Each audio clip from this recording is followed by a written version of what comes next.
tremendous potential. A lot of people didn't like what I said. They said, oh, you shouldn't say that because, you know, we don't care about the United Nations. No, it's really very important, and I think it's going to eventually live up to potential. That'll be a big day. So I want to thank everybody for being here. You're my friends. You're great leaders. You're great people. And I can honestly say, you know, you're strong leaders. You're tough leaders in many cases. And every single one that I'm looking at that's right here, I've gotten to know and I've gotten to respect. And really, you're friends of mine. And if I can help you at all, you let me know. But this is going to be something, the Board of Peace will be something that the likes of which I don't think anybody's seen before. And thank you all very much. It's a great honor. I'm going to ask J.D. Vance to come up and say a few words. Thank you very much.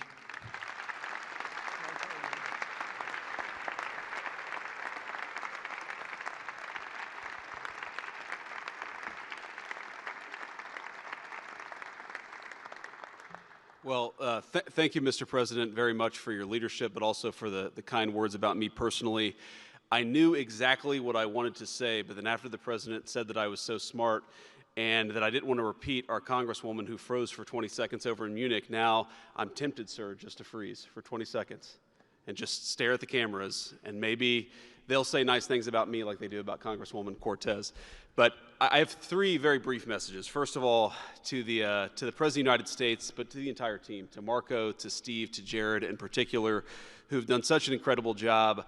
I think what this Board of Peace represents is a recognition that if you actually have a President of the United States and a team that's committed to diplomacy, it can actually work.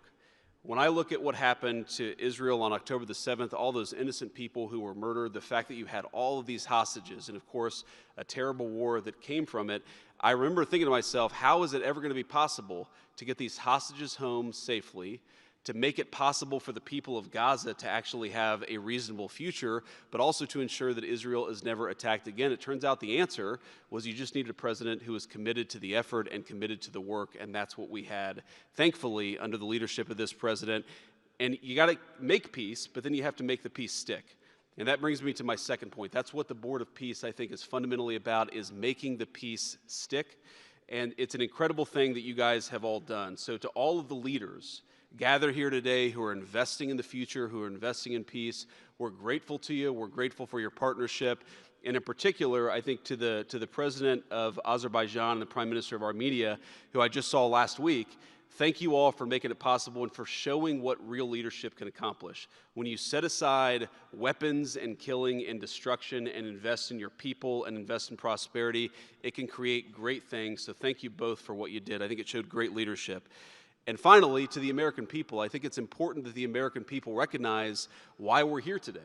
And the reason that we're here today is, yes, to save lives and yes, to promote peace, but this creates incredible prosperity for the American people. The countries represented here represent trillions of dollars of investment in the United States of America that would not have been possible without this president's leadership and advocacy for peace. The economies here represent millions of American jobs of people who are receiving products built in American factories and made by American workers would not be possible without a focus on peace. So, Mr. President, while I think this is great for the world, I also think it's really, really great for the United States of America, so we're looking forward to the partnership. With that, I want to turn it over to the MC for the rest of the program, and that is our great press secretary, Carolyn Levitt. Thank you.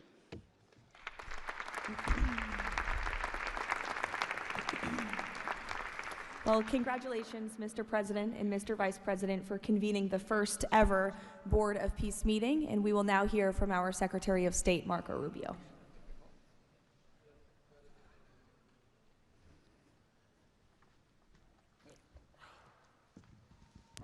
I'll be brief and to the point. We want to talk a little bit about the strategic vision of this organization and begin doing so by first acknowledging that we are here today because the President of the United States, Donald J. Trump, has both an ability and a willingness to use the power of his office to think outside the box.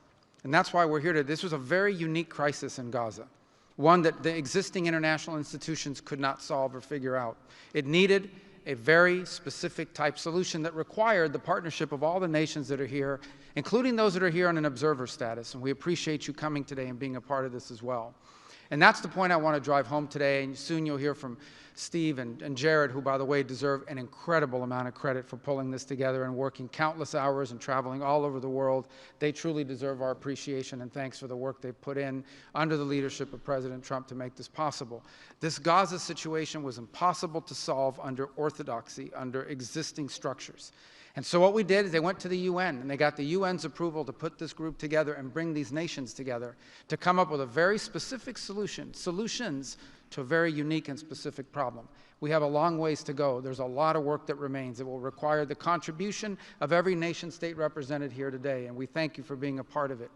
And we hope that this can serve as a model for other complex and difficult situations so they can be solved in the same way. But right now the focus is on this one. We have to get this right. There is no plan B for Gaza. Plan B is going back to war. No one here wants that. Plan A, the only path forward, is one that rebuilds Gaza in a way of enduring and sustainable peace where everyone can live there side by side with one another and never worry again about returning to conflict, to war, to human suffering, and to destruction. And again, Mr. President, thank you for having the vision and the courage to pursue something that has never been done before, and we're not done yet. And thank you to Steve Witkoff and Jared Kushner for the time and the work they put into this. And thank you on behalf of the State Department and the U.S. government to all of the nations that are here. Every one of you is indispensable, including our observer partners, who we hope can find your way to join us at some point as officially part of this. But we are grateful for the fact you're here today and the contributions you've made already. Thank you.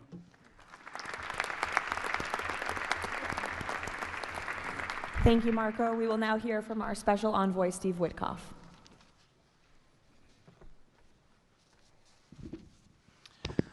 Thank you, everybody, for being here. I don't know if we ever believed that this was possible when we first started envisioning a Board of Peace, but of course, under the President's indispensable leadership, and it begins with that. It begins with President Trump's leadership and his direction. We are here today, and it's pretty amazing. I think we have some people to thank. We had an amazing partnership between the mediating countries, Qatar, Egypt, Turkey, Prime Minister Mohammed. You are an exceptional human being. You really are.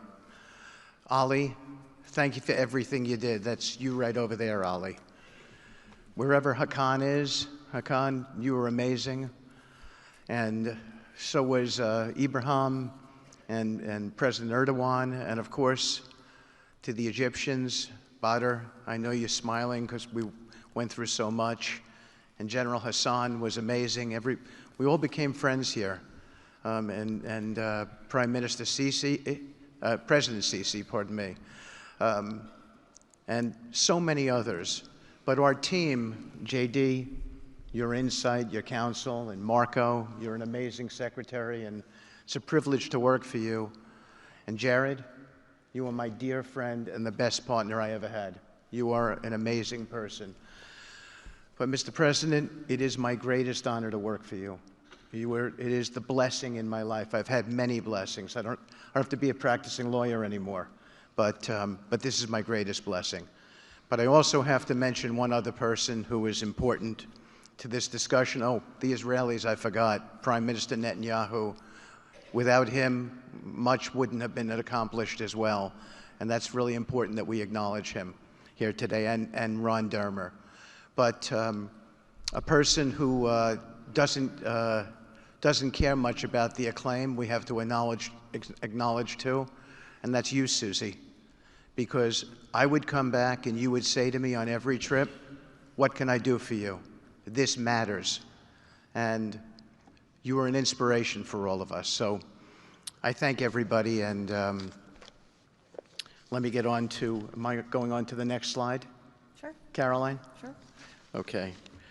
So with regard to the hostages, we're here today, again, I say it, I know it sounds redundant, but we're here today because of President Trump. Without him, none of this was possible. There were 251 hostages. 168 came out alive. 83 bodies were returned to their families so that they could grieve and remember their loved ones like in a normal way, in a way that brought their families together. So that was just as important. This was a monumental effort, And I want to tell a story about the President.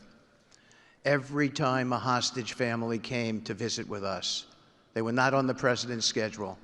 I would walk down to the Oval Office, I would tell the President that there was a hostage family here, and he would say, "Steve, bring them up." Every single time. And when we got the last 20 out, we had a celebration at the White House, and I could see the emotion on the President's face. And he came up to me and he said to me, "I have to tell you, this is my 5th year in the Oval Office, and I don't know that I've ever had a more special time than this moment with these people, seeing them come home."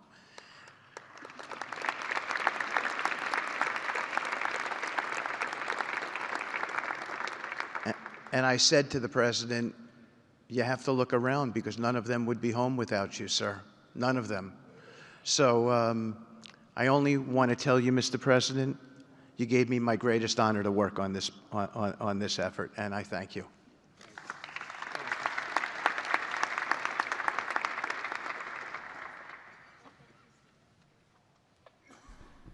Thank you, Steve. Now you're going to hear directly from the team that has been tasked with implementing President Trump's 20-point plan for Gaza, beginning with our ambassador to the United Nations, Mike Waltz.